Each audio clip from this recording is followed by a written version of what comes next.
The night I was supposed to disappear, the house went unnaturally still, as if it had already accepted what was meant to happen. Even the walls felt alert, holding their breath. The clock kept ticking in the dark, steady and patient, like it already knew I wouldn't be there to hear it by morning. I had been married for 12 years in a small, orderly town where nothing truly terrible was ever supposed to happen. Our house sat at the edge of a narrow road, facing a field that turned silver with frost every winter. From the outside, my life looked careful, settled, complete. But inside that house, something had begun to come undone, quietly, deliberately. Long before I understood, I was already being prepared to vanish. The kettle hadn't whistled yet, but I could already feel the house listening. Morning light slid across the counter in a thin, pale stripe, stopping just short of my hands. I stood there longer than necessary, waiting for a sound that didn't come. Even the refrigerator felt quieter than usual, its hum reduced to something careful. That was how those weeks began. Nothing wrong exactly, just everything softened, restrained, as if the days were being handled with gloves. We were still living our normal life, at least on the surface. Same wake-up times. Same drive to work. Same dinners eaten across from each other at the small table by the window. But the rhythm had changed. It was more exact. Measured. Like steps counted under someone's breath. I noticed it first in the silences. How they stretched a little longer before either of us spoke. How his eyes stayed on me a beat too long when I did. He had started doing small, thoughtful things. Making the bed before I woke. Asking if I'd slept well, even when the answer didn't matter. Touching my shoulder as he passed behind me, light and brief, like a reminder rather than affection. It should have felt kind. Instead, it felt practiced. As though he'd rehearsed where to place his hands. I told myself this was marriage. That people change their pace without meaning to. Still, my body didn't relax. It stayed alert in a quiet way, the way you listen harder when a room goes still. The house noticed too. Floors creaked differently, or maybe I was just paying attention. Doors closed with a firmness I didn't remember. At night, when he thought I was asleep, I heard drawers opening and closing softly, the sound of paper shifting. In the morning, the drawer in the study would be locked again. I had never seen that key before. Once, while folding laundry, I found a receipt in his pocket. It was creased into perfect quarters, the edges aligned like someone had taken time with it. I didn't recognize the place name. It wasn't anywhere near his work. I smoothed it flat, then folded it again, just as neatly, and put it back. I don't know why I didn't ask. Maybe because asking would have made it real. Phone calls started coming late. Not many. Just enough. He'd step outside to take them, even when the weather was cold. I'd watch his breath cloud the porch light through the window, the way he turned his back as though the night itself were listening.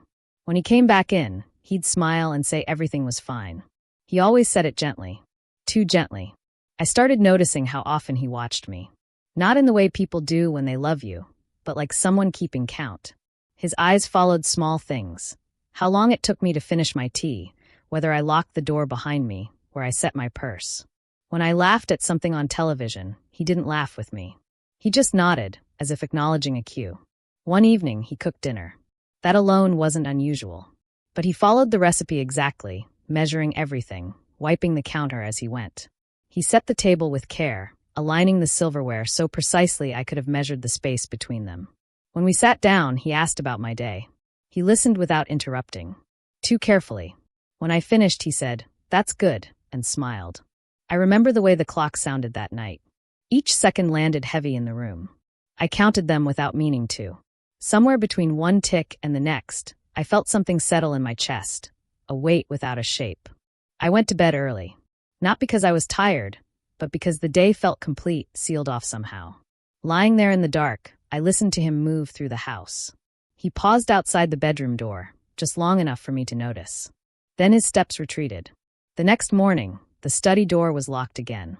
I rested my hand against it, feeling the coolness of the wood. For a moment, I imagined the room empty, stripped of anything personal, like a place already cleared out. The thought startled me. I pulled my hand away and laughed quietly at myself. I kept telling myself this was stress.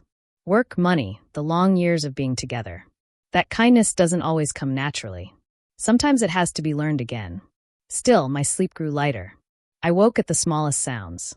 I memorized the house at night, the way the hallway light spilled across the carpet, the way shadows gathered in corners that had never frightened me before.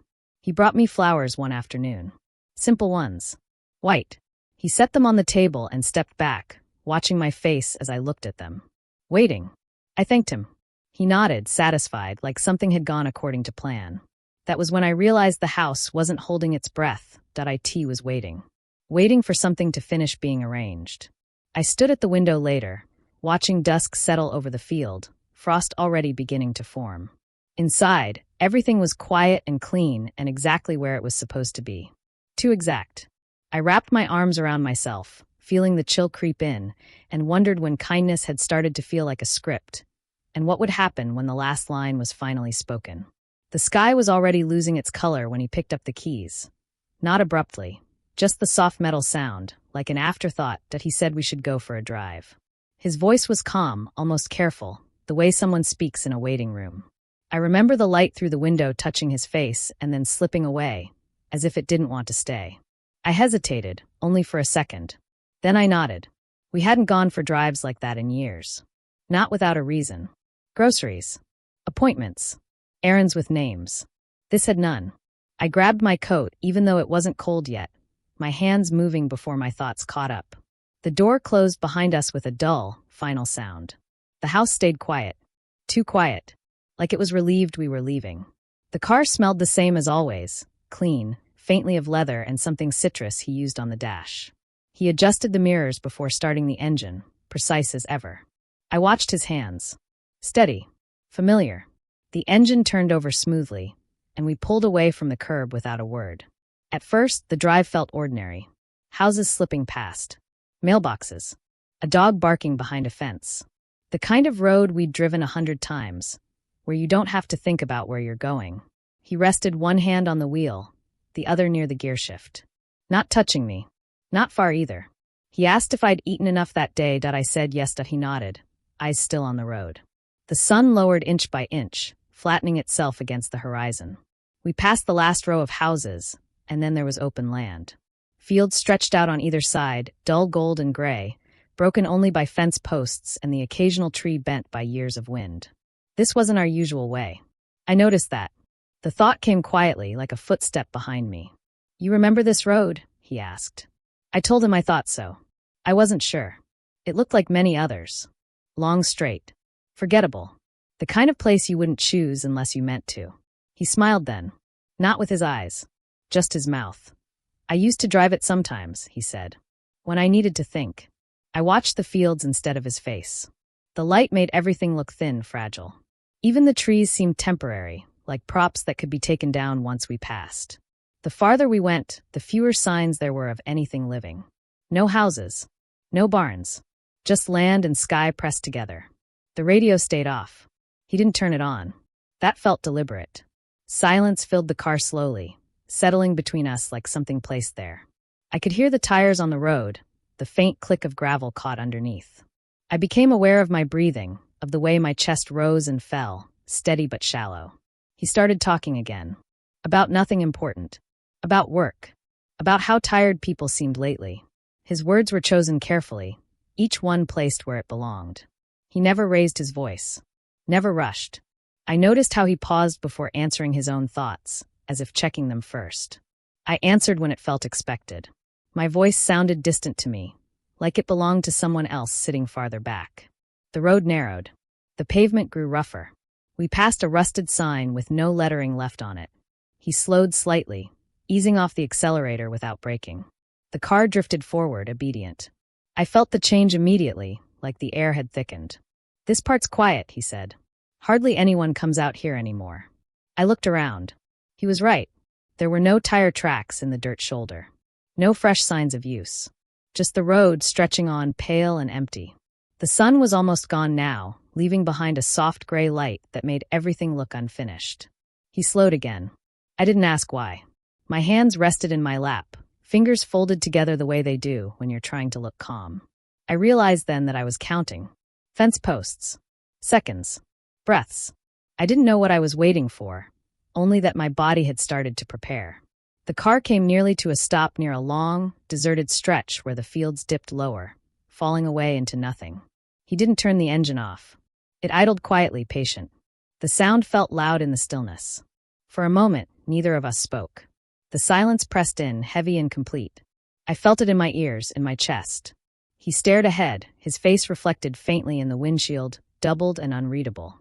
The world outside the car felt very far away, like we'd crossed into a place without witnesses. I turned to look at him. He didn't look back. Something settled in me then. Not fear exactly. More like recognition. The understanding that this moment hadn't arrived by accident. That every mile we'd driven had been chosen. Measured. Placed in order like steps in a process. I thought about the locked drawer. The folded receipts. The phone calls taken outside. All those small, careful movements leading here. To this road. This quiet. This pause. He cleared his throat. I just wanted some time, he said. With you. The words were gentle. Almost tender. But they didn't reach me. They hovered somewhere between us, thin and weightless. I nodded, because nodding was easier than speaking. The car stayed where it was for a few more seconds. Then he pressed the accelerator again. Slowly. As if nothing had happened. As if we hadn't stopped in the middle of nowhere with the day slipping away behind us. We drove on until the road curved back toward familiarity, toward lights and houses and names. By the time we reached the edge of town, night had settled fully. Streetlights flickered on, one by one, like nothing had been disturbed. He parked in the driveway and turned off the engine. The sudden quiet felt sharp. Inside the house, everything was exactly as we'd left it. Clean. Still. Waiting. As I hung my coat by the door, I realized something I couldn't unthink. He hadn't taken that road to get somewhere. He'd taken it to see if I would come. And as I lay awake later that night, listening to his breathing beside me, I knew the drive hadn't been the end of anything. It had only been a rehearsal. The first morning without my name felt unreal. I woke before the light, staring at a ceiling that wasn't mine, listening to a house breathe in a way I didn't recognize. The air smelled faintly of dust and old wood. Somewhere, a clock ticked too loudly. I lay still, afraid that if I moved, the sound would carry. It felt like the world had decided I wasn't in it anymore, and hadn't told my body yet. Outside, dawn came quietly. No sirens. No knocking. Just a pale line of light slipping under the curtain. I watched it reach my shoes on the floor, then stop. That was when I understood how easy it is to vanish. You don't need drama. You just need silence to agree. I learned later how they explained me an accident first. A car seen near a ditch. Then a decision, people saying I must have left, that sometimes women do. The stories were neat. Folded cleanly. They fit into conversations without causing discomfort. The town accepted them because they needed to. Questions are heavy. Answers, even the wrong ones, let people put things down. I stayed where I was because someone opened a door and didn't ask my name. She had hands that shook a little when she poured tea, like they remembered cold. Her spare room smelled like mothballs and soap. She told me I could sleep there as long as I needed. She didn't ask why I was afraid of the window. She didn't ask why I flinched at the sound of tires on gravel. She just nodded and said, "You'll be quiet here." Days lost their edges, morning light through lace curtains. The hum of an old refrigerator. Footsteps passing outside that never stopped. I learned the house by sound, where the floor sighed, which door stuck, how the pipes knocked at night like someone trying not to be heard. I washed my clothes in a sink. I hung them behind the boiler where no one would see. I learned how to make myself small. The radio stayed on low. That was how I heard about me. A brief mention at first. My name said gently, like a question no one expected answered. A neighbor's voice recalling what I wore last. The weather that day. Then less. A shorter update. A sentence that said the search had slowed. Another that said there was no reason to believe foul play. The words slid past me like water, carrying pieces of my life away. At night. I practiced the truth. I said it out loud, barely moving my lips. I am alive. I did not leave. I know who planned my absence. The sentences felt fragile in the dark, like glass. I imagined telling them to a room of faces that didn't want to hear. I imagined the pause afterward. The way people look when a story asks too much of them. Some nights, I forgot my own voice. I'd wake unsure if I'd spoken at all. My hands would feel unfamiliar, my name distant, like something I used to answer to. I pressed my fingers together, counting, reminding myself I was still here. Existing quietly is a skill. It takes practice not to disappear inside yourself. The woman never asked questions, but she noticed things. She left food by the door. She kept the curtains drawn at dusk. Once, she brought me a sweater and said, "It gets colder than you think." She didn't say my name. She didn't need to. In her house, I was a presence, not a story. Weeks passed. The news stopped mentioning me. The radio returned to traffic and weather and birthdays. I imagined my house being cleaned out. Drawers opened. My things sorted into piles. Keep. Donate. Trash. I imagined my photograph moving to a back page, then to a box. Closure, they call it. It's a kind word for forgetting. I learned the shape of erasure, that it's not sudden. It's gradual. It happens while people make dinner and complain about the price of eggs. It happens while the sun comes up like it always does. One day you're a concern. The next, you're a memory someone avoids because it makes them uneasy. Sometimes I stood at the back window and watched the road. Cars passed without slowing. Headlights swept across the fence and moved on. I wondered how many times a person can be looked for before the looking becomes optional. How long before my face stopped fitting into anyone's thoughts. The woman brought me a newspaper once. She set it down and left the room. I waited until the door closed before opening it. There I was in a small square, my smile frozen from a better time. The article was brief. Careful. It said efforts had been exhaustive. It said there was little else to pursue. I folded the paper neatly and put it away. I didn't cry. I felt something quieter than that. A settling. I understood then that being missing is a condition you have to resist. If you don't, it becomes permanent. People stop asking. Files close. Lives move forward. And you become a space where a person used to be. That night, I wrote my name on a piece of paper and held it in my hand until the ink warmed. I said it once softly. I promised it I wouldn't let it go. Not yet. When I lay down, the house was silent again, holding its breath the way it always did. I listened to it, to the steady patience of walls that had seen other disappearances and kept their secrets. Outside, the world continued, smooth and uninterrupted. Inside, I stayed awake, rehearsing the truth one more time. Because I knew something now that I hadn't before. I could stay hidden for a while. But if I stayed erased too long, even I might forget how to come back. The paper was thinner than I expected. Almost fragile. It trembled slightly in my hands, though the room was warm and still. Morning light rested on the table like it had nowhere else to go. The kettle sat cold on the stove. I hadn't turned it on. I didn't want the noise. I needed to hear what the silence was about to tell me.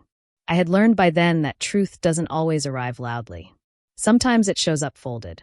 Sometimes it waits inside places meant to be ignored. The woman's house had a small desk near the window, its surface worn smooth by years of careful use. That's where the envelope sat. No return address.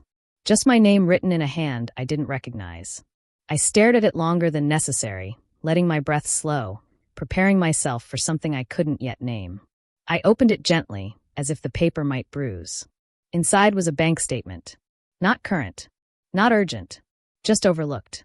An account I hadn't known existed, left open longer than it should have been. The numbers were neat. Balanced. Too clean. I followed the dates with my finger, noticing where deposits appeared, where withdrawals aligned too perfectly with moments in my life I remembered differently. I thought about the day he insisted on handling our finances. How he said it would make things easier. How I'd agreed because love at the time still sounded like trust. I sat back in the chair and let the room settle around me. The curtains stirred slightly. Somewhere outside, a bird landed and took off again. Ordinary things. The kind that make discoveries feel unreal, like they're happening in someone else's life. More papers followed. A photocopy of a signature. Mine. Almost. The loop's too careful. The slant just slightly wrong. Someone had practiced it. Taken time. Loved precision. I traced the ink with my eyes, feeling something close over inside my chest, not sharply, but firmly, like a door being shut. I remembered how he used to watch me sign my name, how he'd joked about how distinct it was, how I'd laughed. There was a document next. Official looking. Stamped. Filed. It told a story that wasn't mine. Dates didn't match. Locations blurred together. It spoke with confidence, the way lies do when they've been rehearsed long enough to forget they're pretending. I laid the papers out side by side, aligning the corners the way he used to align receipts. That was when it became clear. Not all at once. Slowly. Piece by piece. Like watching frost spread across a window. This wasn't panic. This wasn't impulse. This was architecture. My ending had been designed with care. Alternatives removed. Explanations prepared. Loose ends trimmed before they could fray. The neatness of it was what hurt the most. The absence of anger. The absence of hesitation. I felt cold then, though the room hadn't changed. The realization settled quietly, heavy as winter soil. Love hadn't vanished in a moment. It had been replaced, step by step, with something more useful. I stood and walked to the window, papers still in my hand. Outside, the street looked the same as always. A man watered his lawn. A car passed. Life continued without reacting. I wondered how many times I'd stood like this before, unaware of what was being written on my behalf. My hands didn't shake. That surprised me. I thought I might cry, or rage, or feel something that demanded release. Instead, I felt steady, focused, as if my body had been waiting for this confirmation, for the last piece to click into place. I remembered moments that now rearranged themselves, his sudden patience, the careful kindness, the way he'd looked at me like he was measuring distance. None of it had been love trying to survive. It had been preparation. The woman came in quietly and stopped when she saw the papers spread out. She didn't ask what they were. She just looked at my face. Her eyes softened, but she didn't move closer. She understood something had finished forming. "I thought you should have those," she said. "Didn't seem right for them to stay hidden." I nodded. "Thank you," I said. The words felt solid. Earned. When she left the room, I gathered the documents and stacked them carefully. I slid them back into the envelope, sealing it with a calm I didn't recognize as my own. For the first time since disappearing, I felt oriented. Like North had finally settled where it belonged. That night, I didn't rehearse the truth that I didn't need to. Instead, I imagined how it would sound when spoken plainly. Without pleading. Without explanation. Just facts, lined up the way he liked things. I imagined his face when the story stopped obeying him. When the neatness failed. Justice, I realized, doesn't always look like punishment. Sometimes it looks like exposure. Like light touching something that thought it had been stored away. I placed the envelope under the mattress before lying down. The house creaked softly, like it acknowledged the weight. Outside, the wind moved through bare branches, patient and persistent. As sleep came, I felt something shift, not relief, not safety, but direction. He had written my ending carefully. What he hadn't planned for was me reading it. The door opened without ceremony. No gasp. No raised voices. Just the soft click of a latch and the sound of my own breath entering a room that had already decided I was gone. Sunlight filled the space in a way that made everything feel exposed. Dust moved slowly in the air, unbothered by what was about to change. I stood there for a moment longer than necessary, letting the room take me in. Chairs were occupied. Papers were stacked. Faces turned, one by one, trying to place me somewhere between memory and mistake. I had imagined this moment so many times while hidden that it felt strangely familiar. The weight of my coat on my shoulders. The steady pressure of the floor beneath my shoes. I wasn't shaking. That surprised me most of all. I felt solid, as if I'd already crossed the hardest distance. Someone said my name, quietly, like they weren't sure it was allowed anymore. I walked forward and took the empty chair. No one told me to sit. No one stopped me. The room adjusted around my presence, reluctant but unable to deny it. I could feel eyes on my hands, my face, the proof of breath moving in and out of my chest. I was not a story anymore. I was a fact. He was their my husband. He didn't look at me at first. His gaze stayed fixed on the table, on the papers he'd arranged so carefully. He had dressed the way he always did for important things. Neutral colors. Clean lines. Control. I wondered if he could hear his own heartbeat the way I could hear mine. When he finally looked up, his face didn't change. That hurt more than I expected. Not because I wanted fear or guilt, but because recognition came so easily. The room felt very quiet then. Not the comfortable kind. The kind that waits. I became aware of how light fell across the table, dividing it into sections. How a clock on the wall ticked steadily, uninterested in who deserved more time. Someone asked me to speak. I nodded. My voice sounded like mine. That was the first victory. I didn't rush. I didn't fill the space with explanation. I spoke slowly, the way you do when you want words to stand on their own. I said where I had been. I said what I had found. I said how things had been arranged while I was still being smiled at across dinner plates. I didn't look at him while I spoke. I didn't need to. The papers were passed along. Bank records. Copies. Signatures that leaned too hard into being perfect. A story told one way out loud and another way in ink. The truth moved across the table in silence, heavier than anything I could have said myself. He shifted then. Just slightly. A hand tightened. A breath held too long. When he spoke, it was calm. Careful. He used words like misunderstanding and timing. He said things that had worked before, phrases polished by repetition. But the room didn't move with him. The light didn't soften. No one nodded.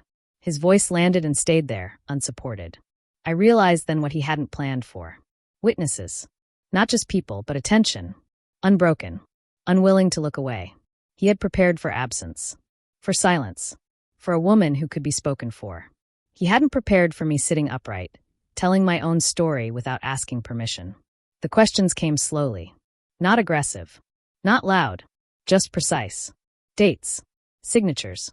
Why this account remained open. Why that document didn't align. Each one pulled another thread loose. The careful fabric he'd woven began to sag, then separate. I watched him grow smaller without anyone raising their voice. There was no moment of triumph. No satisfaction. Just a steady sense of alignment, like something returning to its rightful place. I felt tired but clear. The kind of clarity that doesn't excite you. It steadies you. When it was finished, there was a pause. The kind that signals an ending without saying it aloud. Someone thanked me for coming. For speaking. I nodded again. Gratitude felt distant, but real. I stood. For a second, I thought he might say my name. He didn't. I walked to the door alone.